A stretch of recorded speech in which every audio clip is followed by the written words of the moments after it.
You're joined right now by Republican Congresswoman Kat Cammack of Florida. Congresswoman, I appreciate you taking the time. Thanks for being here. Yeah, absolutely. Glad to be with you. I know you were at the RNC this week. How is the atmosphere in that arena in the wake of last weekend's assassination attempt? It was electric. I can't even really put into words really how incredible the energy was. That was my third convention, and I still am formulating the right words to describe the unity, the passion, the energy. It really was electric, and I've heard so many people describe it as such. And it was really encouraging. You can see both in his demeanor and also hear it in his tone that President Trump certainly has been affected by the assassination attempt. But I've also heard it and seen it in his family. As we were talking and running into each other in different parts of the convention, you really see how people have taken stock of the events of actually a week ago today and said, wow, too much is at stake. And so now this whole one team, one mission, it's real. And you're seeing Republicans from all different factions and all different parts of the country coming together. We're ready for November. Okay, I absolutely hear that. And I think the word of this week was absolutely unity. I know you've been calling for it as well. I do want to ask, on Monday, you spoke to the Florida GOP delegation. You laid blame on Democrats for Trump's shooting. You said, quote, first they tried to censor him, then they arrested him, then they convicted him, then they shot him, adding, when they call you a threat to democracy for 8 years and compare you to Hitler, what did they think was going to happen? I want to ask you about these comments. Are they in line with this message of national unity? Well, and there was a part in there that you left out. I also laid blame at the media as well, because the media has also contributed to this rhetoric. You can't expect that anything good is going to come out of rhetoric like that. And everything that you just said, I did.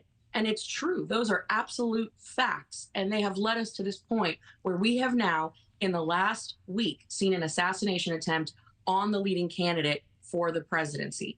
So with that comes responsibility. And this message of unity, it is real. But what we have to do is take responsibility. So I would love if my Democrat colleagues, folks like Representative Goldman, who have said point blank, Trump needs to be eliminated. I want someone like that to step forward and say, you know what, that was a bad choice of words. I apologize. Because part of the platform for the Republican Party is personal responsibility. So I think that the media, as well as my Democratic colleagues, they need to take responsibility for their words, because at the end of the day, it doesn't matter if Republicans or Democrats. We're Americans first. And what we're trying to do is bring our nation together after years and years of divide. So I think, along with what I said, which was 100% factual, we need to also take responsibility if we're going to bring the temperature in the room down. Yeah, bringing the temperature in the room down. I hear you, and I appreciate that you've said that both Republicans and Democrats have engaged in rhetoric that is, quote, not helpful in unifying us as a nation. You've said that. Do you feel that blaming Democrats for the shooting was helpful in unifying us as a nation as we look forward? I think denying reality is not helpful. And the reality is that they did, in fact, try to censor him, and they were successful. We've seen that through the coordination of the White House and social media companies.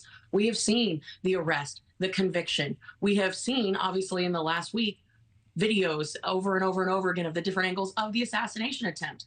There is nothing that I said that is not factually accurate. What is factually inaccurate is the constant rhetoric from the left that says that Republicans and Trump are a threat to democracy. That type of rhetoric is incendiary. It is not helpful.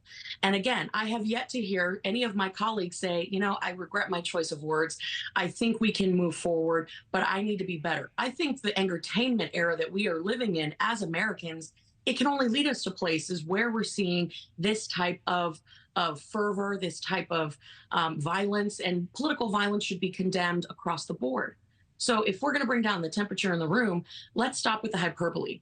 I stated facts, and those were facts. Okay. But I think my colleagues, as well as the media, owe the American people that acknowledgement of what has been said and done in the past. I appreciate you bringing your perspective on tonight. Florida Congresswoman Kat Cammack, thank you so much.